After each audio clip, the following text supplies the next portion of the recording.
चलिए, तो I hope आप सबको जेजे एक्ट का टेस्ट भी मिल चुका है एंड आप लोगों ने जेजे एक्ट का टेस्ट भी कंप्लीट कर लिया होगा। विपुल जी, आपकी क्वेरीज मैंने एड्रेस कर दी हैं, प्लीज़ देख लेना। ठीक है। एंड चलो, आज हमने जो स्टार्ट करना है that is the probation of offenders act. छोटा सा एक्ट है, आज ही ख़त्म हो जाएगा। ठीक है, so which means pretty good at schedule in relation to the minor subjects. आज एसआरए भी हमारा ख़त्म हो जाएगा and in relation to CrPC for whole of Saturday Sunday हम आपकी क्लासेस लेने वाले हैं, which means that 6 sessions of CrPC this weekend and to best of my capability I am going to complete it. ठीक है। So next हमने जो शुरू करना है that is probation of offenders act. Again यहाँ पे भी आई हैव ट्राइड कि मैं सब कुछ आपको बेयर एक्ट में ही इंक्लूड करके दे दूँ so that you do not have to go anywhere else other than this bare act. But कुछ अगेन टेक्निकल इश्यूज की वजह से I could not include everything. वो मैंने आपको यहाँ पे एक पीडीएफ में प्रोवाइड कर दिया है। ठीक है। सो ये चार्ट्स तो मैंने एनीवेज पीडीएफ में ही बनाने थे, but cases I had thought that I'd include in the PDF only, but ये मैं नहीं कर पाई for some again technical reasons. So let us start with it. So the first line जो मैंने लिखा हुआ है hate the crime and not the criminal is actually the essence of this act. ठीक है। ये एक्ट को बनाने का रीज़न ही यही है that you need to punish for the crime, but अगर ऐसे कुछ सिचुएशंस हैं या सर्कमस्टांसेस हैं जहाँ पे उसका क्राइम मिटिगेट किया जा सकता है, देन हम ये अपॉर्चुनिटी उसको देंगे। And we do not have to hate the criminal. Criminal will always be given a chance to reform himself. ठीक है। तो यहाँ पर ये हमारी ऑब्जेक्ट है या ये हमारा पर्पस है ऑफ मेकिंग द एक्ट।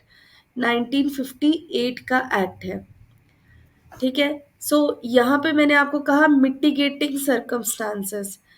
कुछ मिटिगेटिंग सर्कमस्टांसेस जो हमें इस एक्ट के प्रोविजंस को अप्लाई करने का जो पावर है वो देती है, वो ये है कि या तो एज ऑफ द क्रिमिनल, ठीक है, या अगर आप देखें तो ऑफेंस की नेचर, ठीक है, या फर्स्ट टाइम ऑफेंडर है। तो ये कुछ ऐसे सर्कमस्टांसेस हैं जहाँ पर आप इस एक्ट का इस्तेमाल कर सकते हैं। ठीक है। Now let us come to the जो हमारे प्रीलिमिनरी पॉइंट्स हैं। वो प्रीलिमिनरी पॉइंट्स क्या है?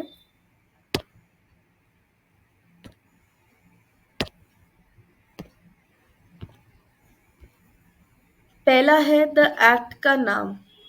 एक्ट का नाम अगर आप देखें तो it says that the probation of offenders act 1958।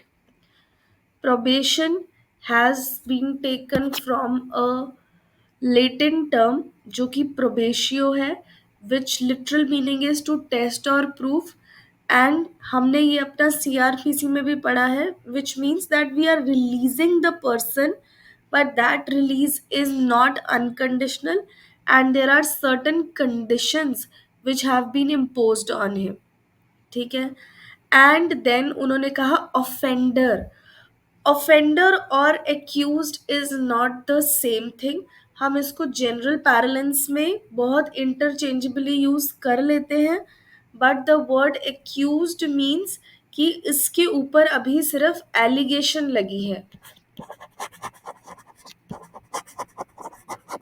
Allegations लगी हैं, whereas the term offender means कि वो एलिगेशंस प्रूव हो चुकी हैं and now that person is being punished, उसको सेंटेंस मिल रहा है कन्विक्शन का।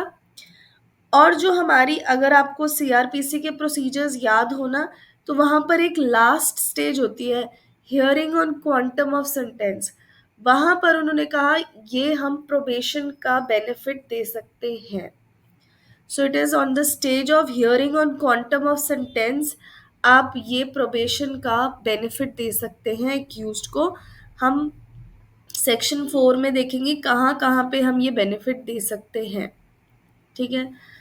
Again chapter act number 20 of 1958, total sections 19 है, कोई शेड्यूल नहीं है, कोई चैप्टर नहीं है।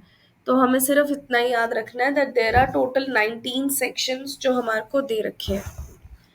अब हम पढ़ते हैं, सॉरी, इसकी डेट ऑफ इनैक्टमेंट याद रखनी है 16 मई 1958।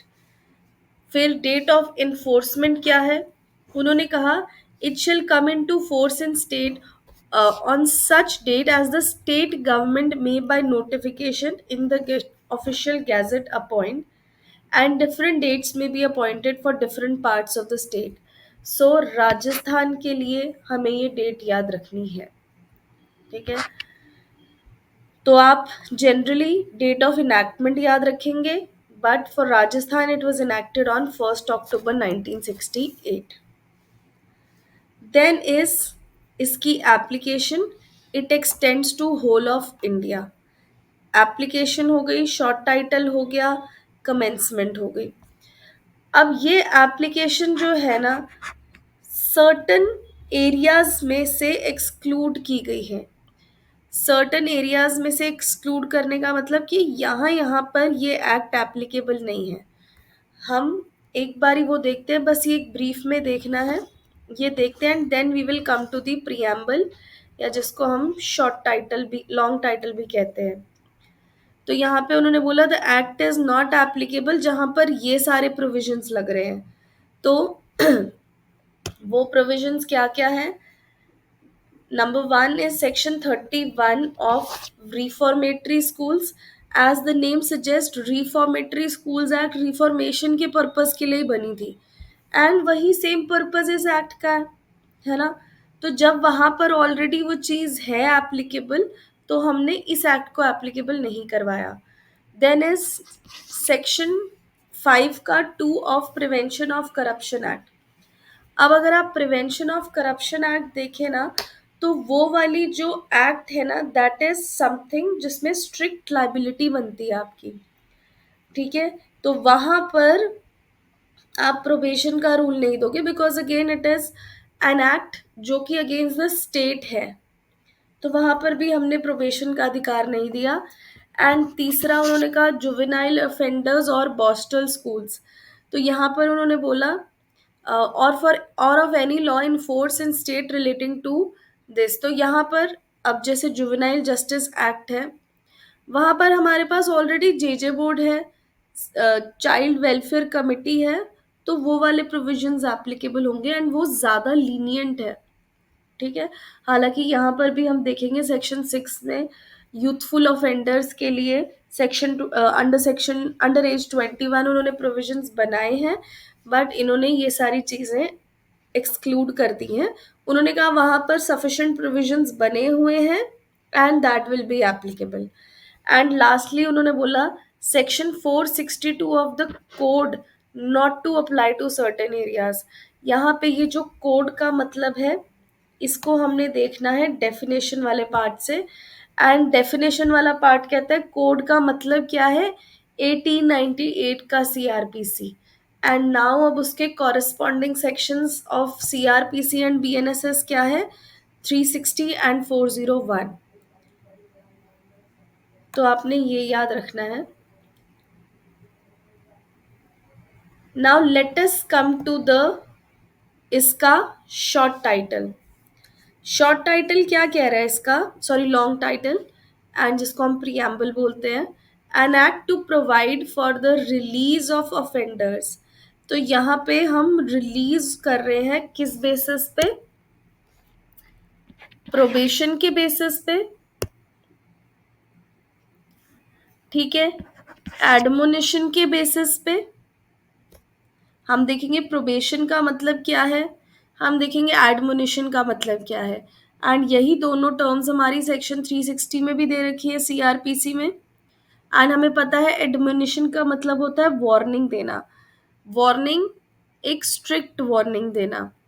And for matters connected therewith, matters connected therewith क्या है कि इनको रिलीज करने के लिए कौन सा कोर्ट है, देन प्रोबेशन ऑफिसर कौन है, प्रोबेशन ऑफिसर की अपॉइंटमेंट कैसे होगी, प्रोबेशन ऑफिसर की ड्यूटीज क्या है, वेदर वो पब्लिक सर्वेंट है या नहीं है, ये सारी चीजें क्या है, एडमोनि ये मैटर्स कनेक्टेड देयरविद में फॉल करती है। ठीक है। एंड इससे रिलेटेड एक लैंडमार्क केस है, Ved Prakash versus state of Haryana. उन्होंने कहा the purpose of the act is to reform offenders and that the young offenders should be given a chance to reform. ये वही है, दैट उनको हार्डन्ड क्रिमिनल के साथ नहीं रखना, ऐसा ना हो हार्डन्ड क्रिमिनल्स के साथ रह के वो भी बिगड़ जाए, एंड जो हमारा एक फ्यूचर है, फ्यूचर ऑफ द कंट्री, वो खराब ना हो। क्योंकि हम यही कहते हैं हमारे जो यंगर जनरेशन है वो फ्यूचर ऑफ द कंट्री है, तो उसको खराब नहीं करना। सो ये है आपके इनिशियल इम्पॉर्टेंट पॉइंट्स। अब हम आते हैं इसकी डेफिनेशन पार्ट पे। डेफिनेशन पार्ट पे अगेन अगर हम देखें तो हमने कोड का मतलब देख लिया। Then is probation officer. उन्होंने कहा सेक्शन 3 में जो प्रोबेशन ऑफिसर, सेक्शन 13 में जो अपॉइंटमेंट हो रही है ना, वो प्रोबेशन ऑफिसर है। And then is important D clause, जो ट्रांसपोर्टेशन क्लॉज है हमारा, कि जो टर्मिनोलॉजीज यहाँ यूज हुई हैं एंड आपको समझ नहीं आ रही, तो आप 1898 के सीआरपीसी में जाकर देखो और वहां से उसका मीनिंग उठा लो। ठीक है, ये है आपका बेसिक सेक्शंस। अब हम आते हैं सेक्शन 3, रीड विद सेक्शन 4। ठीक है, एंड साथ में हम पढ़ेंगे सेक्शन 6। अब सिचुएशन ये हुई है कि हमने एडमोनिशन पे रिलीज करना है। एडमोनिशन पे रिलीज करने के लिए there are certain prerequisites. Prerequisite क्या है कि ऑफेंस कौन सा होना चाहिए, ऑफेंस कौन सा होना चाहिए, देन कोर्ट क्या क्या चीजें ध्यान रखेंगी वाइल ग्रांटिंग एडमोनिशन। तो ये हम पढ़ते हैं, और ये मैंने चार्ट फॉर्म में इसीलिए तैयार किया बिकॉज जब हम सेक्शन 3, 4, 5, 6 ये सब पढ़ लेंगे ना, then it is going to create a lot of confusion. So मैंने चार्ट रेडी कर दिया है ताकि आप लोगों को रिवाइज करने में आसानी रहे। This of course I am going to make it on a landscape form. ठीक है, तो अभी के लिए आपने जो देखना है वो है बेयर एक्ट से marking. When any person is found guilty, तो मतलब कि ट्रायल चल गया, ट्रायल चल गया, एंड नाउ पता चल गया है that this person has committed the offence. But ये ऑफेंसेस कौन से हैं, ऑफेंसेस उन्होंने बोला अंडर सेक्शन 379, 380 और 381, तो ये थेफ्ट से रिलेटेड है। 404 और 404 कौन सा हो गया, डिसऑनेस्ट मिसअप्रोप्रिएशन ऑफ डिसीज्ड का body, person of the deceased person. Then is 420 cheating by delivery of property, तो ये ऑफेंसेस दे दिए। और any offence punishable with imprisonment for not more than 2 years और विद फाइन और विद बोथ। तो अगर हम ये देखें 2 साल, या तो 2 साल से नीचे की पनिशमेंट है, या उसको सिर्फ फाइन मिल रहा है, या 2 साल से नीचे की पनिशमेंट प्लस बोथ मिल रहा है। ठीक है, अगर कोई ऑफेंस इससे पनिशेबल है, विच मीन्स अगर हम देखें going back to the definitions जो हमारे पास सीआरपीसी में दे रखी है, इनको हम क्या बोलते हैं, इनको हम समन्स केस बोलते हैं। तो यहाँ पे जो सेक्शन 3 है ना, वो छोटे ऑफेंसेस पे लग रहा है जहाँ पे पनिशमेंट कम है। कुछ ऑफेंसेस तो उन्होंने स्पेसिफाई कर दिए, और कुछ ऑफेंसेस के लिए उन्होंने कहा, कुछ ऑफेंसेस के लिए उन्होंने पनिशमेंट बता दी। सो ये देखो 379, 80, 81, 404 और 420 ऑफ आईपीसी, और any offense punishable with imprisonment not more than 2 years or with fine or with both.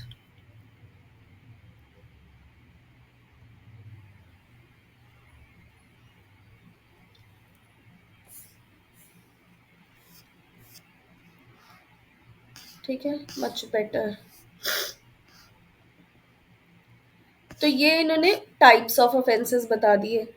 अब आगे इन्होंने बोला ये है plus no previous conviction is proved.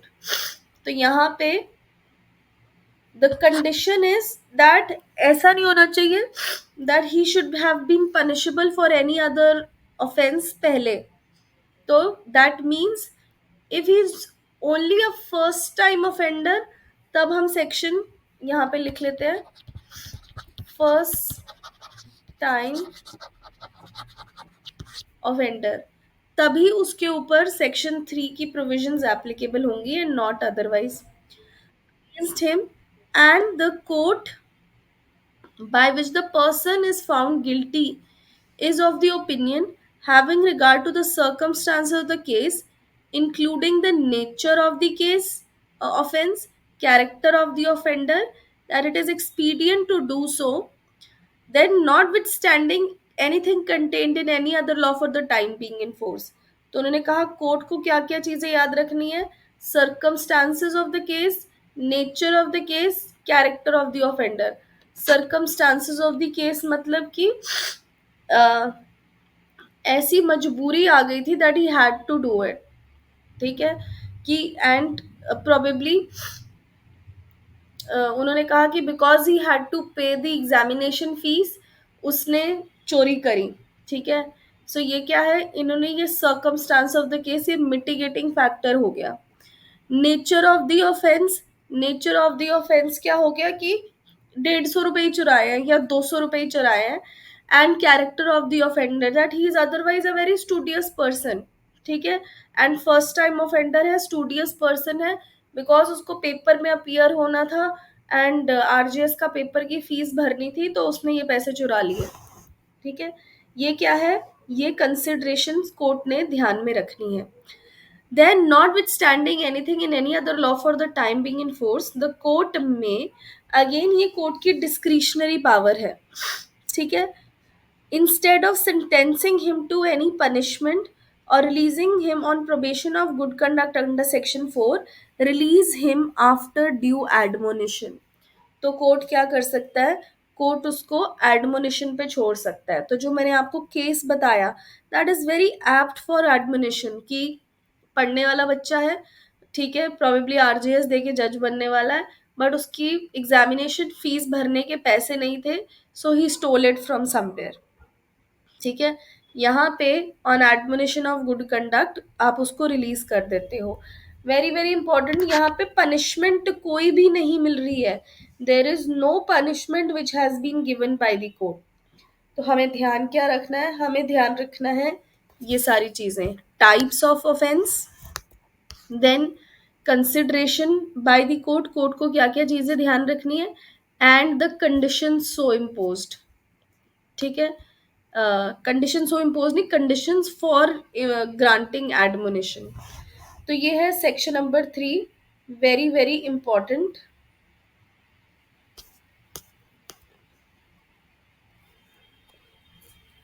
चलिए अब हम आते हैं अपने नेक्स्ट सेक्शन पे। Section number 4, power of court to release certain offenders on probation of good conduct. ठीक है, अब यहाँ पे भी हम यही देखेंगे कि क्या क्या ऑफेंसेस हैं जिससे रिलेटेड हम सेक्शन 4 में प्रोबेशन पे रिलीज कर सकते हैं। फिर हम देखेंगे कि क्या क्या कंसीडरेशंस है कोर्ट की, कोर्ट को क्या क्या चीज़ें ध्यान रखनी पड़ेगी, and then what are the conditions. ठीक है, अब ये देखो, when any person is found guilty of having committed an offense not punishable with death or imprisonment for life, तो इसका मतलब है लाइफ से नीचे वाले, मतलब for a term, for a specific term if that offence is punishable. तो यहाँ पे अगर हम देखें तो यही हमने लिखा एंड यहाँ पर हम ऐड कर देते हैं फॉर अ स्पेसिफिक टर्म। अब वैसे तो देखा जाए लाइफ इम्प्रिजनमेंट हम कहते हैं will be construed as 20 years, but वो नहीं, when the offence is punishable with particular term. ठीक है, तो इसीलिए हमें ये दोनों लिखना पड़ेगा। ठीक है, अब आगे क्या हुआ, and the court by which the person is found guilty is of the opinion, having regard to the circumstances of the case, including nature and character of the offender। तो ये चीज़ तो हमने पहले भी पढ़ी है, यहाँ पे सेक्शन 3 में भी सेम ही है। दैट आपको क्या ध्यान रखना है, आपको ध्यान रखना है the circumstances of the case, the nature of the offence, the character of the offender. ये तो सेम है तीनों, तो ये हमारा याद करना थोड़ा सा काम आसान हो गया। आगे इन्होंने बोला आगे क्या करना है, it is expedient to release him in probation of good conduct, then, notwithstanding anything in any other law for the time being in force, the court may, court क्या कर सकता है, instead of sentencing him at once to the punishment directed, he be released on his entering a bond with or without sureties। ठीक है, अब यहाँ पर क्या कह रहे हैं, यहाँ पर जो उसको रिलीज कर रहे हैं ना, दैट इज नॉट एब्सोल्यूट जैसे ऊपर वाले में था। यहाँ पे there is a conditional release. Conditional release का क्या मतलब है, एक तो उससे बॉन्ड भरवाया जा रहा है। सो आपने ये याद रखना, this is very very important, that यहाँ पे उससे बॉन्ड भरवाया जा रहा है, वेयर सेक्शन 3 में कोई भी बॉन्ड नहीं भरवाया गया था। And this bond can be with और विदाउट श्योरिटीज, मतलब आप कोई पर्सन लेकर आओ जो आपकी श्योरिटी उठाता है। और वो बॉन्ड फोरफीट कब हो जाएगा, जब आप बॉन्ड की कंडीशंस नहीं फुलफिल करोगे। बॉन्ड की कंडीशंस क्या है, दैट आपको क्या करना है, to appear and receive sentence when called upon during such period, and in the mean time to keep the peace and be of good behaviour. तो उन्होंने बोला आपको गुड बिहेवियर कंटिन्यू करना है। ठीक है, अगर आप गुड बिहेवियर कंटिन्यू नहीं करते हो तो हम आपका बॉन्ड कैंसिल कर देंगे, फोरफीट कर देंगे, एंड उसके बाद हम आपको जो सेंटेंस है ना उसके लिए आपको वो सेंटेंस अंडरगो करना पड़ेगा। सो द कंडीशंस जो कोर्ट को रखनी है ध्यान में, कंडीशंस जो लगा सकता है कोर्ट, ये conditions imposed by court, entering into a bond to appear and receive sentence when called upon to do so, good behavior करना है, and plus ये अभी हम पढ़ेंगे। नेक्स्ट चीज उन्होंने कहा, provided that the court shall not direct such release of an offender unless it is satisfied that the offender or his surety, if any, has fixed place of abode or regular occupation in a place over which the court exercises jurisdiction, or in which the offender is likely to live during the period which he enters into the bond। तो ये anyways हमारा general rule है of sureties. Surety का हमारा general rule ही ये कहता है कि श्योरिटी हम उसी को लेंगे जो कि उस, ये पंजाब में this is a set rule कि श्योरिटीज उसी की ली जाती है जिसका इस जुरिस्डिक्शन में कोई घर है उसके नाम पे। ठीक है, उसके सिवा कोई भी पर्सन एज अ श्योरिटी हम नहीं लेते हैं। तो ये एज अ जनरल रूल भी हम फॉलो करते हैं। ठीक है, तो हमने कहा कि हम बॉन्ड के साथ आपको छोड़ देंगे, पनिशमेंट नहीं दे रहे हैं, चाहे आप फाउंड गिल्टी हो गए हो, बट हम आपको बॉन्ड से रिलीज कर देंगे। उस बॉन्ड में क्या होगा, दैट आपको you have to maintain peace and good behaviour. ठीक है, जहां पर आपने इस बॉन्ड का ब्रीच किया ये बॉन्ड फोरफीट हो जाएगा। अब हम आपको वापस बुला लेंगे, श्योरिटी तो लायबल होगी पैसे भरने के लिए, प्लस हम आपको पनिशमेंट भी दे देंगे। ठीक है, और श्योरिटी कौन होगा, श्योरिटी वो पर्सन होगा जिसका उस एरिया में या तो घर है या तो प्लेस ऑफ ऑक्यूपेशन है। ठीक है, ये सारी चीजें श्योरिटी के लिए है। अब इन्होंने कहा ये जो बॉन्ड है वो आप कितने टाइम के लिए भरवाओगे, नॉट एक्सीडिंग 3 years। कल हमने वहां पे भी बॉन्ड्स किए थे, सीआरपीसी में भी, उसमें भी 3 years था, 3 years एंड देन 1 year। ठीक है, तो ये क्या है, ये आपके इसके कंपैरेटिव एनालिसिस है, कंपैरेटिव चार्ट है। अब उन्होंने कहा एक और चीज, before making an order under subsection 1 the court shall also take into consideration the report if any of the probation officer concern in relation to the case. अब ये देखो, अब इसका प्रोसीजर थोड़ा सा समझाती हूँ for the purposes of explaining this term. जब अ, जब एक पर्सन इज फाउंड गिल्टी, ठीक है, एक पर्सन इज फाउंड गिल्टी और स्टार्टिंग से ही जज को पता है that he is guilty of this, इस पे एक्यूजेशंस ऑफ दिस ऑफेंस लगी हुई हैं, एंड ऑफ कोर्स हम by the end of the trial हमें वो मिटिगेटिंग सर्कमस्टांसेस भी पता चल जाते हैं। And hearing on quantum of sentence तो होती इसीलिए है दैट आप थोड़ा सा अपनी सजा कम करवा लो, ठीक है। वहां पर अब क्या होता है, वहां पर अगर इनमें ये सारी सिचुएशंस एंड सर्कमस्टांसेस फुलफिल की जाती हैं, हो रही होती हैं, तो वहां पर एक प्रोबेशन ऑफिसर भी होता है।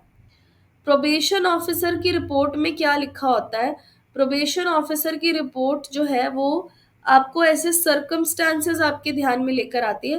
देखो, वहां पर द जनरल रूल इज कि आपको पनिशमेंट मिलेगी, ठीक है, बट प्रोबेशन ऑफिसर की रिपोर्ट जो है वो आपको ये बताएगी why the probation should be granted और why the probation should not be granted, तो वो सारे सर्कमस्टांसेस आपको बताएंगे।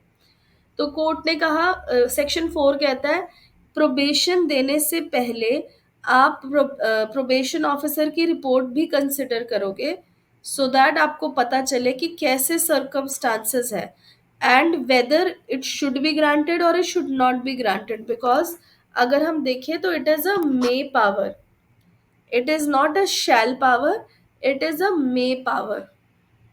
तो डिस्क्रिशन है, डिस्क्रिशन को डिसाइड करने के लिए प्रोबेशन ऑफिसर की रिपोर्ट भी काम आती है। सो अगर हम इसके सेक्शन, इसका एक और देखें, वो है ये report of the probation officer, तो हमने इसका भी ख्याल रखना है वाइल ग्रांटिंग और वाइल रिफ्यूजिंग द प्रोबेशन, ठीक है। मैं केसेस अभी रुक के आपको करवाऊंगी, या चलो केसेस भी साथ साथ पढ़ लो सो दैट हमें पता हो। तो केसेस, पहला केस है Ahmed versus state of Rajasthan. पहला इसीलिए क्योंकि राजस्थान से है। प्रोबेशन के not be granted for offences causing public disorder. तो again like I said it is a may clause, not a matter of right, but उन्होंने कहा ऐसे ऑफेंसेस जहां से पब्लिक डिसऑर्डर हो रहा है, पब्लिक न्यूसेंस हो रही है, then in that case probation नहीं देंगे हम इस ऑफेंस के लिए, चाहे जितने मर्जी मिटिगेटिंग सर्कमस्टांसेस हो।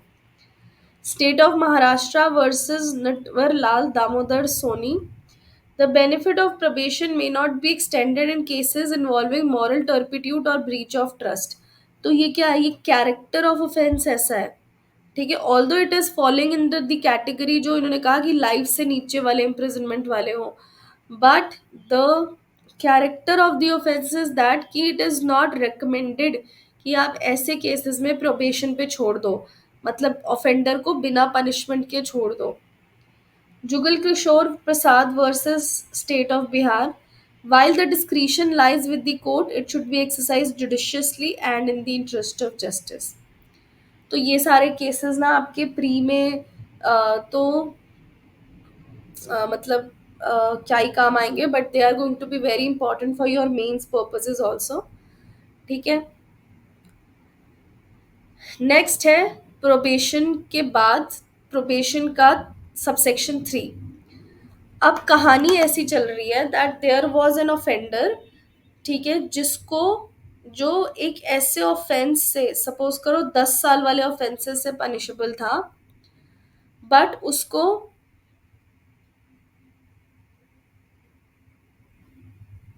इस, चलो आ रही आवाज अब वापस, है ना, बट उसको रिलीज कर दिया गया on keeping in consideration the factors जो हैं, और उसको छोड़ दिया गया। क्या अब उसको हम अनअटेंडेड छोड़ देंगे? क्या अब हम उसका बिल्कुल ख्याल नहीं रखेंगे? ख्याल इन अ सेंस, नज़र नहीं रखेंगे, निगरानी नहीं रखेंगे? उन्होंने कहा रखेंगे। हमें कैसे पता चलेगा वो बॉन्ड की कंडीशंस फुलफिल कर रहा है या नहीं कर रहा? हमें कैसे पता कि हमें बॉन्ड फोरफिट करना है या नहीं करना? वो हमें तब पता चलेगा जब एक पर्सन है जो उसको सुपरवाइज कर रहा होगा, है ना? Only then we will come to know कि ये पर्सन ने कंडीशंस फुलफिल करी है या नहीं करी। तो इसीलिए उन्होंने कहा हम साथ साथ सुपरविजन ऑर्डर्स भी पास कर देंगे। So, when an order under subsection 1 is made, the court may, if it is of the opinion that it is in the interest of the offender and of the public, it is expedient so to do. तो मतलब जो considerations हैं वो क्या है? That ये सारे तो है ही है, the circumstance of the case, the nature of the offense, character of the offender, report of the probation officer, plus it is in the interest of the offender and it is in the interest of the public at large कि क्या होना चाहिए, एक supervision order pass होना चाहिए। तो वो क्या करेंगे, इन एडिशन पास, अब ये याद रखना, प्रोबेशन ऑफिसर प्रोबेशन ऑर्डर के साथ ही पास होगा ना। अगर हमने एडमोनिशन दे दिया वहां पर सुपरविजन की जरूरत नहीं है, because probably the offences of such A nature, यहाँ पे 10 साल के लिए वो था, मतलब लाइफ इम्प्रिजनमेंट से नीचे कभी भी था, और साथ साथ हमने उसको on probation of good conduct release कर दिया है, एंड साथ साथ बॉन्ड भी भरवाया। तो अब इस बॉन्ड की फुलफिलमेंट वो कर रहा है या नहीं कर रहा, उसके लिए हमें सुपरविजन चाहिए। तो it has to be in addition to the probation order. A supervision order directing that the offender shall remain under the supervision of a probation officer named in the order during such period not being less than 1 year। अब इसका time period क्या है, 1 year, as may be specified therein, and may in such supervision order impose such conditions as it may deem necessary for the due supervision of the order। ठीक है, अब conditions उन्होंने यहाँ पर भी दे दी। कंडीशंस उन्होंने कहा, the court making the supervision under this shall require the offender before he is released, यहाँ पर भी, to enter a bond with or without sureties, to observe the conditions specified in such order, and additional conditions with respect to residence, abstention from intoxicants, or any matter as the court may have regard to particular circumstances consider fit to impose for the purpose of preventing a repetition of the offense।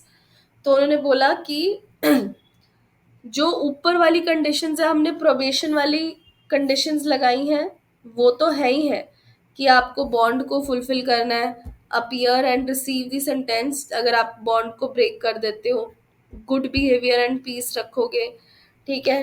साथ साथ उन्होंने कहा कि हम ये additional चीज़ें भी पास कर देंगे कि आपको यहीं पे रहना है, आउट ऑफ इंडिया नहीं जाना या आउट ऑफ स्टेट नहीं जाना, so with respect to residence, and then you will not involve yourself into intoxication and other things।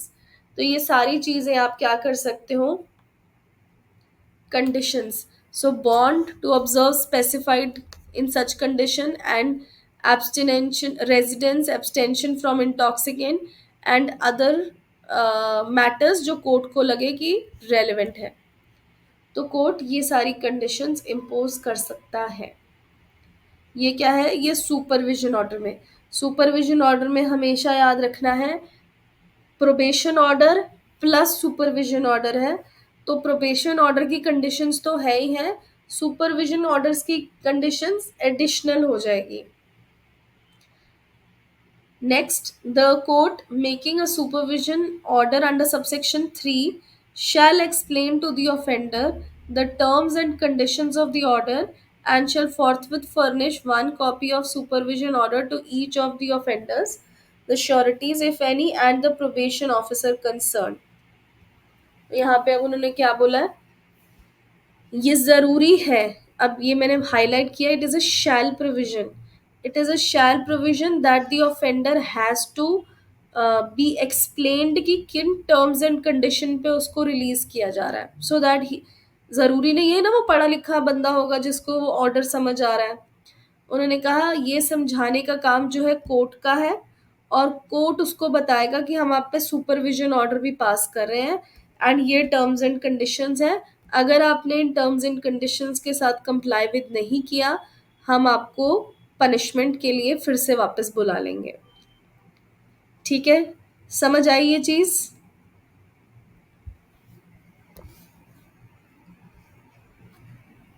ठीक है। This section 4 has to be read with section 8। Section 4 में अब हमने याद रखा है प्रोबेशन ऑर्डर्स पास हो गए हैं प्लस सुपरविजन ऑर्डर्स भी पास हो गए हैं। अब सेक्शन 8 क्या कह रहा है? सेक्शन 8 कह रहा है कि हो सकता है कुछ सर्कमस्टांसेस चेंज हो जाए जिसकी वजह से हमारे को प्रोबेशन की कंडीशंस को चेंज करना पड़े, और वो पावर हमारे पास सेक्शन 8 में है। ठीक है, और ये पता कैसे चलेगा दैट प्रोबेशन कंडीशंस चेंज हो गई हैं? वो पता चलेगा on the application of probation officer.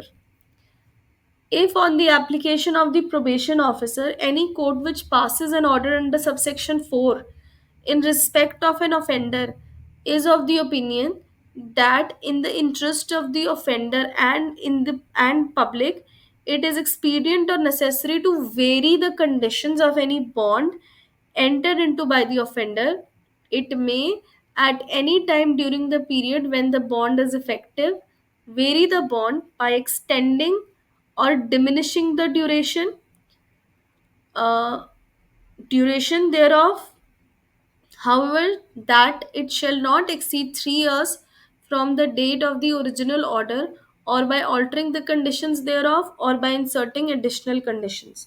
तो उन्होंने कहा जो प्रोबेशन ऑर्डर पास किया गया था ना, अगर आपको लगता है that in the interest of the offender, probably उसने वो बहुत अच्छे से रह रहा, तो हमने जो 3 साल का ऑर्डर पास किया था उसको हम 2 साल या 1 साल कर देंगे, या वो पर्सन जो है is not complying with the conditions, ठीक है, तो हम उसको ऐड कर दें कंडीशंस कुछ। ठीक है, तो जैसे अब he is creating nuisance in the society, ठीक है, कहीं पे जाके कहीं लोगों को धमका रहा है, या any other thing that he is doing. ठीक है, हम एडिशनल कंडीशन ये भी लगा सकते हैं दैट आप कम्युनिटी सर्विस शुरू करो। ठीक है, ये सारी रिफॉर्मेशन की जो चीज़ें हैं, तो इन्होंने कहा ये सारी चीज़ें कहाँ की जा सकती है? Under section 8। आप उसकी ड्यूरेशन को, जिसमें प्रोबेशन के लिए रिलीज किया था, हमने कहा था 3 साल तक की आप कंडीशंस लगा सकते हो, तो हम उसका जो टर्म है ऑफ प्रोबेशन जिस पे उसको रिलीज किया गया है उसको इंक्रीज भी कर सकते हैं, डिक्रीज भी कर सकते हैं। बट उन्होंने कहा ओरिजिनली जो हमने 3 साल तक के लिए आपको मैक्सिमम टाइम पीरियड दे रखा है, आप उससे ज्यादा नहीं कर सकते उसको पनिश नहीं, सॉरी, प्रोबेशन के ऊपर रिलीज। सो आप you cannot extend the term beyond 3 years because that is the maximum limit. आप कम कर सकते हो बट एक्सटेंड नहीं कर सकते। आप कंडीशंस चेंज कर सकते हो, आप कंडीशंस ऐड कर सकते हो। सो ये 3 तरीके की वेरिएशंस सेक्शन 8 बता रहा है। Next is section number 5। Section number 5 क्या है? सेक्शन नंबर 5 कंप्लीटली बेस्ड है ऑन इक्विटेबल प्रिंसिपल्स। अब हमने क्या किया? हमने ऑफेंडर का तो ख्याल रख लिया। हमने कहा ऑफेंडर जो है ना, उसमें सर्कमस्टांसेस वो एग्जिस्ट कर रहे हैं that probably he is of of a young age, या ऑफेंस ऐसा था, ठीक है, या सर्कमस्टांसेस ऐसे थे, तो हमने उसको तो बोल दिया कि रिलीज कर दो, एडमोनिशन दे के रिलीज कर दो, प्रोबेशन ऑफ गुड कंडक्ट पे रिलीज कर दो। But what about the victim? Offence तो हुआ है, क्राइम तो हुआ है, तो that means there has to be a victim. तो आरजेएस का पेपर भरने के लिए जिससे मैंने पैसे चुराए, उसको लॉस तो हुआ है ना, इंजरी तो हुई है, चाहे छोटी सी इंजरी है, चाहे वो है, बट अगेन छोटी इंजरी है या बड़ी is a question of fact. क्या पता उसको भी वो अपने किसी पेपर भरने के लिए पैसे चाहिए हो, जिसकी वजह से now she is not able to fill the form. ठीक है, तो उन्होंने कहा हम इक्विटी करेंगे।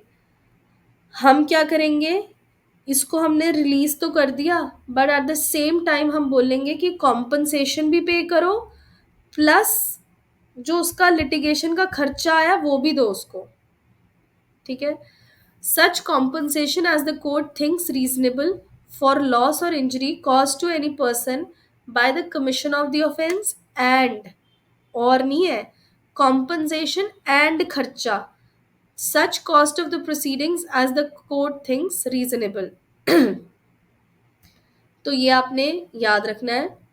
And again, amount ordered to be paid under subsection 1 may be recovered as a fine in accordance with the provisions of 368 and 87 of CRPC and of 421 of CRPC, 461 of BNSS। Next जो आपका ये है ना, this is again, ये सारा का सारा section जो है ना is on the basis of equitable principles. अब इन्होंने बोला कि अगर आपने यहाँ पर कोई केस में कॉम्पनसेशन ले रहे हो एंड सिविल कोर्ट में भी कोई केस चल रहा है in relation to the same thing, and वहां पर भी आपको कॉम्पनसेशन ऑर्डर हुई हुई है या डैमेजेस ऑर्डर हुए हुए हैं, ठीक है, तो ये कॉम्पनसेशन को देते हुए उन डैमेजेस का ध्यान रखा जाएगा। ठीक है। तो ये वही तरीका है कि एचएमए में भी आपके पास मेंटेनेंस का प्रोविजन है, सीआरपीसी में भी है, ठीक है, एचएमए में भी है, डीवी में भी है। तो आप मेंटेनेंस तो सारी जगह से क्लेम कर रहे हो, बट एक ऑर्डर देते हुए दूसरी जगह की कॉम्पनसेशन के ऑर्डर्स को ध्यान रखा जाएगा, सॉरी मेंटेनेंस के। तो ये क्लियर है यहां तक? ठीक है जी। Let us come to next section. Next section is also very very important. अब ये क्या कह रहे हैं, अब यहाँ पे age of the offender is the criteria to take care of the application. When any person under 21 years of age is found to have guilty of having committed an offense punishable with imprisonment but not for a life, तो यहाँ पे term के लिए imprisonment है। The court by which the person is, अब मैं ये वाला भी ऐड कर दूंगी उसमें चार्ट में, ठीक है। तो यहाँ पे ऑफेंस क्या है, ऑफेंस है टर्म इम्प्रिजनमेंट है बट नॉट विद लाइफ, और दूसरी कंसिडरेशन क्या है, that age of the offender is below 21 years. The court क्या कंसिडर करेगा, having regard to the circumstances of the case, nature of the offence, character of the offender, report of the probation officer. तो अभी तक तो हमारे पास 3-4 में यही था। एक और ऐड कर दिया, physical and mental condition of the offender. तो ये सारी चीजें ध्यान में रखते हुए it would not be desirable to deal with him under 3-4, and if the court passes any sentence on the offender it shall record its reasons for doing so। so section 6 कह रहा है कि आप देखो सारे के सारे मिटिगेटिंग सर्कमस्टांसेस है, मतलब मिटिगेटिंग सर्कमस्टांसेस क्या है, 21 years of age. Other circumstances क्या है, that he is found guilty of offence, जो कि इन टर्म इम्प्रिजनमेंट के लिए है। तो इसका मतलब ये सेक्शन 4 में फॉल कर सकता था, इसका मतलब उसको प्रोबेशन ऑफ गुड कंडक्ट पे रिलीज किया जा सकता था, ठीक है। बट कोर्ट को after considering circumstance of the case, nature of the offence, character of the offender, probation report, physical and mental condition of the offender, ठीक है, ऐसा लगता है कि इसको छोड़ना नहीं चाहिए, तो कोर्ट क्या करेगी, इम्प्रिजनमेंट के ऑर्डर पास कर देगी। और इम्प्रिजनमेंट के ऑर्डर पास करते करते it shall record it's reasons for doing so. अब ये शैल रिकॉर्ड इट्स रीजंस क्यों, बिकॉज जनरली वो कह रहे हैं कि हम ऐसी सिचुएशन में प्रोबेशन या एडमोनिशन पे रिलीज कर देते हैं, प्रोबेशन में तो कर ही देंगे ना, ठीक है, एंड अगेन वो एडमोनिशन में भी फॉल कर सकता है, पर हम फिर भी आपको पनिशमेंट दे रहे हैं, तो there has to be something very specific कि जो हम जनरल रूल से डेविएट हो रहे हैं, तो वो स्पेसिफिक रीजन आपको रिकॉर्ड करनी पड़ेगी, ठीक है। अब ये रिकॉर्ड क्यों करनी पड़ेगी, बिकॉज प्रोबेबली इससे जो है प्रोबेश जो ऑफेंडर है, जो एक्यूज्ड है, वो सेटिस्फाई नहीं होगा और वो अपील में जाएगा इस ऑर्डर के अगेंस्ट। ठीक है, तो इसीलिए अपर कोर्ट को भी, जो हायर कोर्ट है, उसको भी पता होना चाहिए कि नीचे वाले कोर्ट ने जनरल रूल से डेविएट क्यों किया गया। अब ये मैं आपको हर उसमें बोलती हूँ सेक्शन में, जब हम ऐसा कोई सेक्शन करते हैं, बिकॉज जब आप भी जाओगे ना सिस्टम में, नाउ आई टोल्ड यू ना that I met Chandigarh judicial academy में, आई मेट माई स्टूडेंट्स जो कि अभी लास्ट हरियाणा वाला बैच है। तो हम कितना रूल पढ़ते हैं ना दैट क्या बोलते हैं, bail is the rule and jail is the exception. But they have been, जब उनको सिखाया जाता है ना, तो उनको they have been taught otherwise. उनको they are told, they are being told that आपको bail as a matter of right ऐसे नहीं बांटते रहना। ठीक है, उन्होंने जनरल रूल यही लिखा हुआ है कि अगर ये चीजें सेटिस्फाई नहीं होती तो आप बेल नहीं दे रहे। ऑल दो, चाहे हम according to the case laws या अकॉर्डिंग टू द प्रेसिडेंट्स हम कहते हैं कि bail is the general rule. और कभी आप ये चीज भी ध्यान रखना, जेएमआईसी हो गया, सेशंस हो गया, हाई कोर्ट हो गया, आप चाहे सेम बहस कर लेना, ठीक है, सेम ऑफेंस, सेम बहस, सेम एवरीथिंग, उस केस में भी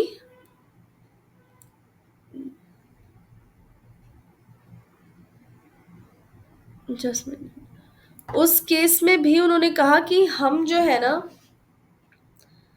अ, आप जनरली जेएमआईसी को उन्होंने ज़्यादा पावर दे नहीं रखी है ऑफ बेल देने की। ठीक है, so it is all in the paper जो हम देखते हैं। And again like I said कि it is not as a general rule जो हम ये फॉलो करते हैं। तो इसलिए अगर आप जनरल रूल से डेविएट कर रहे हैं, then you have to record reasons in writing. हम आगे चलते हैं। This has to be read with section 11 subsection 3। अब वो हम देखते हैं क्या है।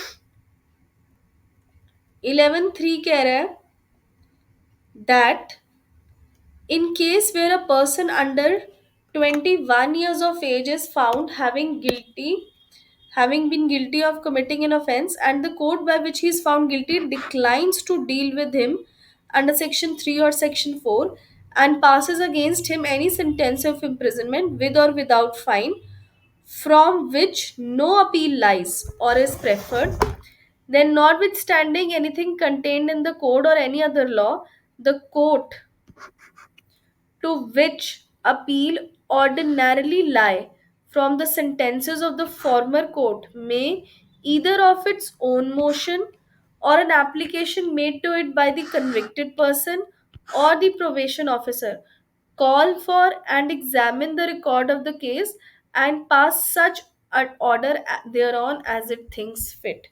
तो ये चीज हमने याद रखनी है।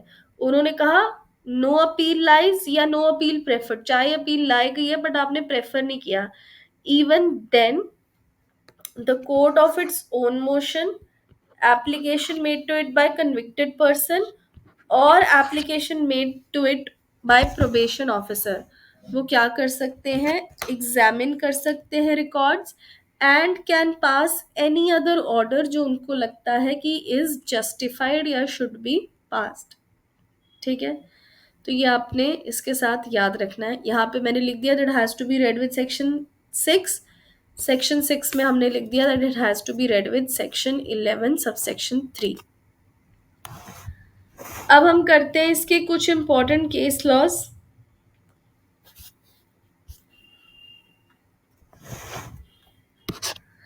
Dalbir Singh versus state of Haryana. Probation is appropriate after weighing the nature and character of the offense. The essence of the offense matters in section 4 decisions। तो ये हम टाइम एंड अगेन डिस्कस कर चुके हैं। इसमें इंपॉर्टेंट क्या है, केस के नाम इंपॉर्टेंट है। ठीक है, Daulat Ram versus state of Haryana. Probation Act Section 6 is meant to broadly protect juveniles, should be liberally interpreted to prevent young offenders from being sent to jail.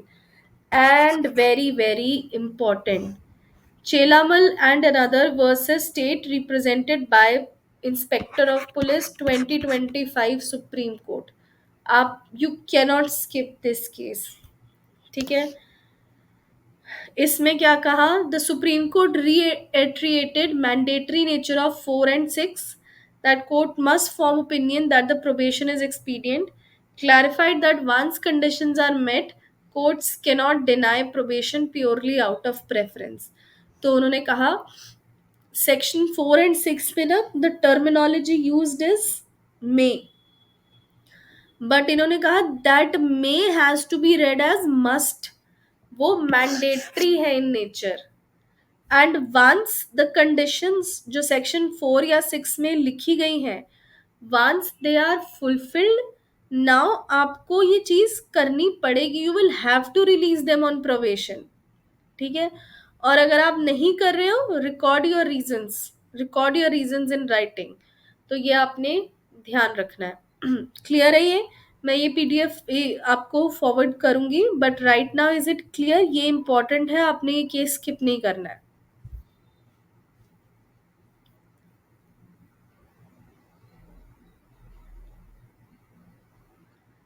चलिए, ये हो गया। तो ये थे हमारे सारे मेजर समझने वाले और रटने वाले। सो मेजरली आपके 4, 5, 6 सेक्शन जो है ना, आप रट लेना इसको अच्छे से। एंड मैं 6 को भी चार्ट में ऐड करूंगी अभी। 7 क्या कह रहा है, हेडिंग याद रखो, probation of report of probation officer to be confidential.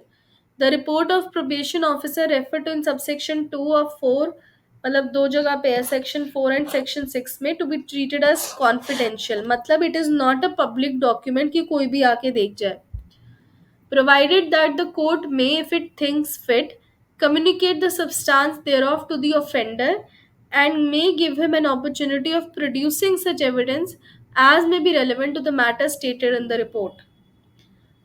Substance thereof, उठा के प्रोबेशन रिपोर्ट नहीं दे देते हैं, क्रक्स बता देते हैं उसका। ठीक है, सब्सटेंस देयरऑफ कि प्रोबेशन रिपोर्ट, जो आपकी प्रोबेशन ऑफिसर की जो रिपोर्ट है ना, वो ये कह रही है कि ऑफेंडर को प्रोबेशन पे रिलीज मत करो बिकॉज ऑफ दीज सर्कमस्टांसेस। तो ये सर्कमस्टांसेस हैं, we are giving you an opportunity of being heard. हम कह रहे हैं कि आप अगर चाहते हो हम आपको प्रोबेशन पे रिलीज करें, तो इन फैक्टर्स को कॉन्ट्राडिक्ट करो या डिसप्रूव करो। ठीक है, तो ये है section number 7। As a matter of rule, it is confidential document, not subject to public view, but आप ऑफेंडर को दिखा सकते हो the only the substance thereof, जो उसके अगेंस्ट जा रहा है, so that he can defend himself. ठीक है, देन इज सेक्शन नंबर 8। हम एक बार ही पूरा कर लेते हैं। हमने सेक्शन 8 में देखा कि वेरिएशन की जा सकती है, दैट मीन्स टर्म को एक्सटेंड या डिमिनिश किया जा सकता है, कंडीशंस को अल्टर किया जा सकता है, कुछ एडिशनल कंडीशंस ऐड की जाती हैं। बट उन्होंने कहा ये सारी चीज़ें करने के लिए आपको अपॉर्चुनिटी ऑफ बीइंग हर्ड मिलेगी, आपको सुना जाएगा। ठीक है, अब ये क्यों किया जा रहा है? ये इसीलिए किया जा रहा है बिकॉज प्रोबेशन ऑफिसर ने प्रोबेबली अपनी रिपोर्ट में लिख दिया that this person is not complying with the not properly complying with the conditions जो बेल बॉन्ड में, बेल नहीं लिखेंगे, जो आपकी बॉन्ड में दी गई है, नंबर 1। दूसरी चीज वो ये कह सकते हैं कि ये अभी तक सुधरा नहीं है, इसको सुधारने के लिए थोड़ा और बॉन्ड दो, जो आपने पहले 2 साल का किया था उसको 3 साल का कर दो। ठीक है, ये प्रोबेशन ऑफिसर ने लिखा है। अब ऑफेंडर भी तो जाके बताएगा ना, वो भी तो चाहता है कि वो सेट फ्री हो जाए, तो वो बोलेगा कि नहीं मैं सारी कंडीशंस फुलफिल कर रहा हूँ, और आप ये देख लो, you go and ask my landlord. ठीक है, या यू गो एंड या अपने फ्रेंड्स को वो प्रोड्यूस करता है। तो उन्होंने कहा ये सारी चीजें क्या है, अपॉर्चुनिटी ऑफ बीइंग हर्ड। दूसरी चीज, ये वाली कंडीशंस वेरी करने से पहले हेयर क्यों किया जाएगा, क्योंकि उसके साथ श्योरिटी भी तो अटैच्ड है ना। हमने जब कॉन्ट्रैक्ट ऑफ श्योरिटी किया था तो हमने कहा था कॉन्ट्रैक्ट के लिए श्योरिटी है, अगर आप सब्सिक्वेंट चेंजेस करो ना तो श्योरिटी की भी श्योरिटी का सेंट या कंसेंट भी चाहिए होता है। तो यहाँ पर भी तो वही है, हमने ऑफेंडर को रिलीज किया श्योरिटी के साथ अटैच करके, कि हमने बोला हम आपको रिलीज कर रहे हैं बट एक श्योरिटी लेकर आओ जो आपका आपके लिए श्योरिटी दे कि ये कंप्लाई विद करेगा with the conditions of the bond. तो अब अगर हम बॉन्ड की कंडीशंस चेंज कर रहे हैं and then we want that surety to continue, तो उस श्योरिटी को भी टर्म्स ऑफ द बॉन्ड पता होनी चाहिए, altered terms of the bond. अब ऑल्टरेशन के बाद, पहले 2 साल का बॉन्ड था जिसके लिए श्योरिटी एग्री कर गया था, या 1 साल का था। अब कोर्ट कह रहा है हम 3 साल का बॉन्ड भरवा रहे हैं इससे, now he is bound for 3 years. और इसके लिए श्योरिटी ने कहा नहीं, इतने लंबे टाइम के लिए I do not want to be surety. तो कोर्ट बोलेगा कि अब हम रिलीज तो विद श्योरिटी करेंगे, आप नई श्योरिटी ढूंढ कर लेकर आओ, ठीक है, जो 3 साल के लिए अग्री करे। अगर तो वो 3 साल के लिए वाली श्योरिटी ले आता है then he will be released on probation of good conduct, या ही रिफ्यूजेस और फेल्स टू डू सो तो उसको पनिशमेंट मिल जाएगी। ठीक है। तो जब हम बेल वाला चैप्टर पढ़ते हैं ना, बेल में भी तो हम यही पढ़ते हैं दैट श्योरिटी के साथ हम अगर रिलीज करेंगे तो जब तक श्योरिटी नहीं लेकर आता तब तक he will not be deemed to have complied with the conditions. और चाहे कोर्ट ने बेल ग्रांट कर दी है फिर भी वो जेल में ही रहेगा। करते हैं ना हम ये सब। आवाज आ रही है ना? हाँ जी, ठीक है। Notwithstanding anything herein before contained, the court which passes any order under section 4 in respect of any offender may, if it is satisfied on an application made by the probation officer that the conduct of the offender has been such as to make it unnecessary that he should be kept any longer under supervision, discharge the bond or bonds entered by him। तो ये क्या हो गया, section 3 में वो कह रहे हैं कि जो पर्पस था उसको सुधारने का वो फुलफिल हो गया है, अब उसको सेट फ्री कर दो। तो यहाँ पे he is set free. Next is section number 9, procedure in case of offender failing to observe conditions of bond. तो अभी तक तो हम क्या कर रहे थे, अभी तक हमने कहा कि हम उससे बॉन्ड भरवाएंगे, बॉन्ड को हम वेरी भी कर सकते हैं, ठीक है। फिर उसके बाद हमने कहा कि अगर जो पर्पस ऑफ बॉन्ड था वो सेटिस्फाई हो गया है तो हम उसको डिस्चार्ज कर देंगे। अब दूसरी सिचुएशन ये है जहां पर वो बॉन्ड की कंडीशंस का ब्रीच कर दिया। अब इसमें क्या कहता है, if the court which passes an order under section 4 in respect of an offender or any court which could have dealt with the offender in respect of his original offense has a reason to believe on the report of the probation officer or the otherwise that the offender has failed to observe any of the conditions of the bond or bonds entered into by him, it may issue a warrant for his arrest, or may, if it thinks fit, issue summons to him and his sureties, if any, requiring him or them to attend before it at such time as may be specified in the summons। तो basically मैंने procedure सारा यहाँ लिख दिया है। क्या procedure है, that हमें पता चला कि this person has not complied with the जो आपकी कंडीशंस थी ऑफ बॉन्ड। अब ये हमें कैसे पता चलेगा, पहली ऑब्वियस चीज तो ये है कि हमने अगर सुपरविजन ऑर्डर पास किया था तो विच मीन्स प्रोबेशन ऑफिसर सारा टाइम उस पर नजर रख रहा था। तो या तो प्रोबेशन ऑफिसर की रिपोर्ट पे और अदरवाइज, और अदरवाइज में क्या क्या इंक्लूड हो सकता है, कोर्ट सुओ मोटो ऑल्सो ये कह सकती है, या there can be an application from any other person also, ठीक है, या जज ने खुद ही देख लिया उसको होता हुआ, ठीक है, उसके उसको कंडीशंस ब्रीच करते हुए, या वो और किसी ऑफेंस में वापस अंदर आ गया है और इसी जज के पास ट्रायल चल रहा है।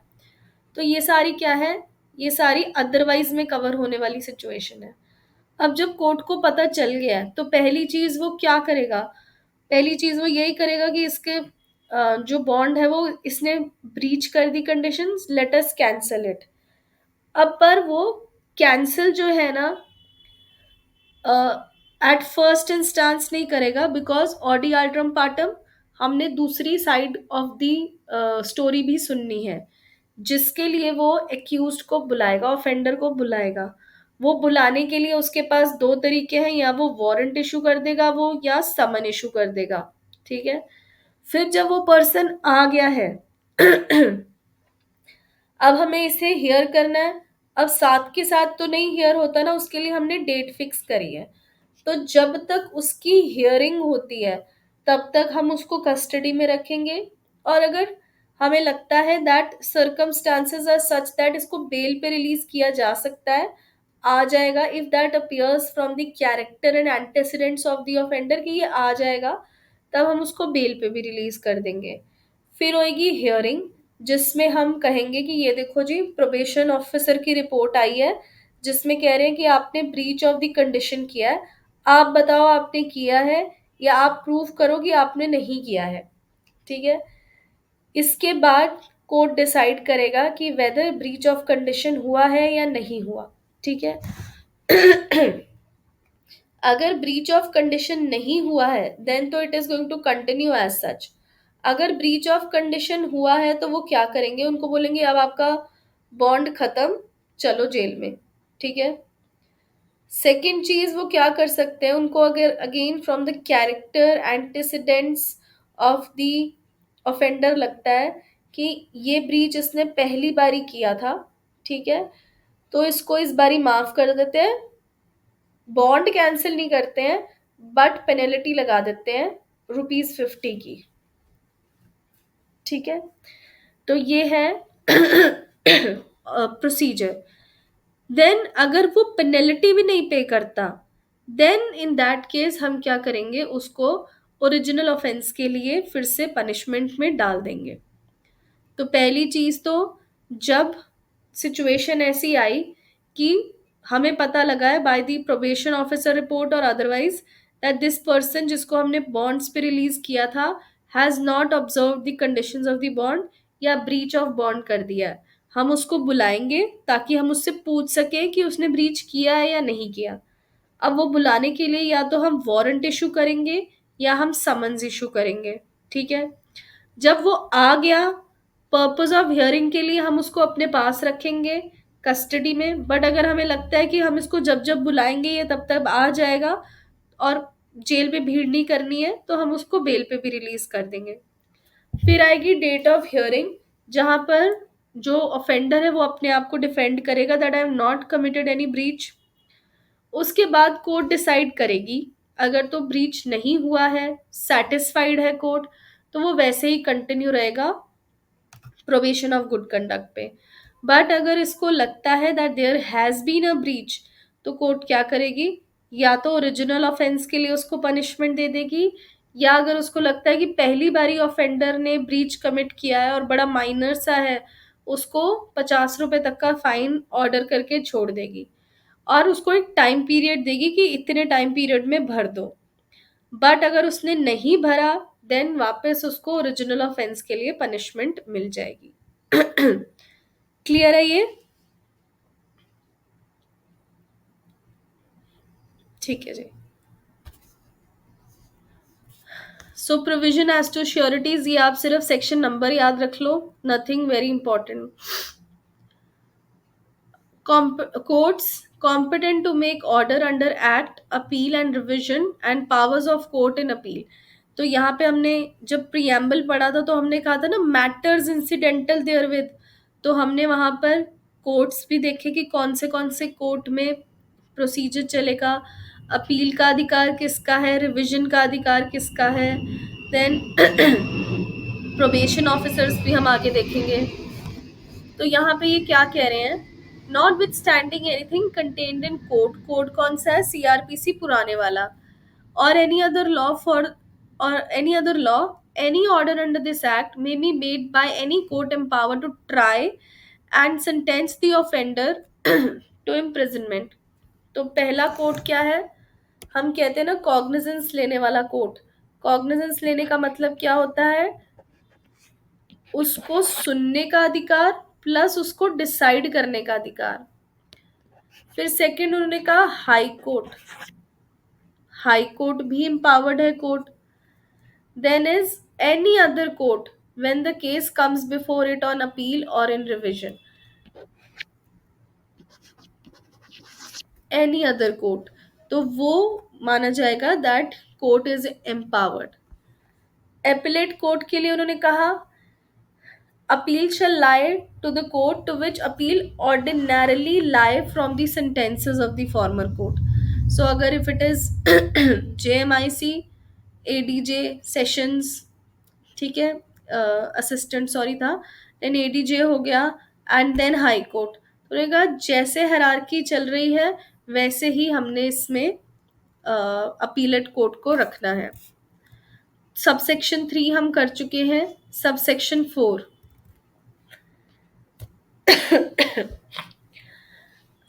power of revision, when any order has been made under section 3 or section 4 in respect of the offender, the appellate court or the high court in the exercise of its revision may set aside। So appellate court or the high court in exercise of its power of revision may set aside such order and in lieu thereof pass sentence on such offender according to the law। So यहाँ पे appellate कौन सा हो गया, it can be either sessions, ठीक है, can be even supreme court, and साथ साथ हाई कोर्ट भी है। Provided that the appellate court, ये है आपका important, provided that the appellate court or the high court in revision shall not inflict a greater punishment than might have been inflicted by the court by which the offender was found guilty। तो ये आपके pre के लिए important है, और इसी तरीके से हमारे पास सीआरपीसी में भी है। Removal of disqualification attaching to conviction. तो अगर आपने जेजे एक्ट वाला वो जो आपका कल का जो मैंने लेक्चर रिकॉर्ड करके भेजा था, अगर आपने वो लगाया है तो आप रियलाइज करोगे कि वहां पर भी यही सेम सेक्शन है, दैट वहां पर इन रिलेशन टू जुवेनाइल्स है, दैट उन जुवेनाइल्स को once they have served the punishment, तो उनको क्या मान लिया जाएगा, उनको ये मान लिया जाएगा दैट दे आर उनसे वो डिस्क्वालिफिकेशन रिमूव कर दी जाएगी, ठीक है। And then same is the provision here, इन्होंने कहा कि if any person notwithstanding anything contained in any other law, a person found guilty of an offence and dealt with under the provisions of 3 or 4 shall not suffer disqualification if any attaching to the conviction। तो अब ये वाले सारे sections ना जो similar से हैं आपके बाकी सारे बेयर एक्ट्स में, आपने मैंने पहले भी आपको कहा है कि you better make a chart of it, chart of it से आपको सेक्शन नंबर्स आसानी से याद रहेंगे, otherwise it is going to be a very क्या बोलते हैं उसको, मेसी थिंग फॉर यू, क्योंकि सारे सेक्शंस जो है सिमिलर से ही हैं। नेक्स्ट आ जाओ प्रोबेशन ऑफिसर्स। तो जैसे मैंने आपको कहा कि matters incidental therewith, matters incidental में मैटर जो इंसिडेंटल है वो ये भी है that there are probation officers. अब हम देखते हैं कि अपॉइंट कौन करेगा इनको। A probation officer under this act shall be a person appointed to be probation officer by state government or recognized as such by the state government तो वो पर्सन हो गया। और a person provided for this purpose by society recognized in this behalf of the state government. And then उन्होंने कहा in exceptional circumstance any person other than the person who is in the opinion of court is fit to act as a probation officer in special circumstances. तो बस आपने इसमें याद जो रखना है वो ये रखना है दैट वो स्टेट गवर्नमेंट के पास अथॉरिटी है and in exceptional circumstance any other person can act.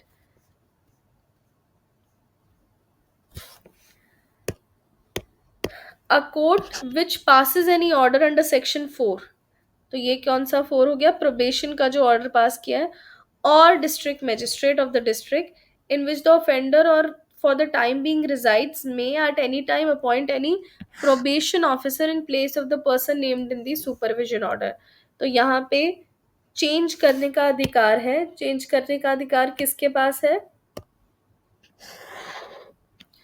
A court which passes an order, तो ये हम लिख लेते हैं यहाँ पे, ये क्या है, change of probation officer. So court which pass the order, ये वहां का district magistrate. A probation officer in exercise of his duties under this, very important जो आपने याद रखना है, that probation officer will be subject to the general control and supervision of district magistrate of the district. ये बहुत important है and आपके pre के लिए important है.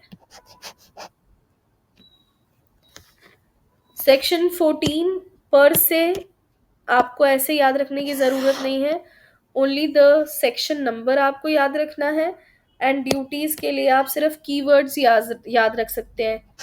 Inquire, supervise probationers, advise and assist offenders, advise and assist in such manner as may be prescribed section 4 वाले, and then perform such other duties as may be prescribed. So एक just keywords याद रख लो ताकि अगर आपको options आए तो आप options देख के ही उनको याद रख सकें. नेक्स्ट है probation officers to be public servants. Public servants within meaning of section 21 of IPC. Protection of action taken in good faith.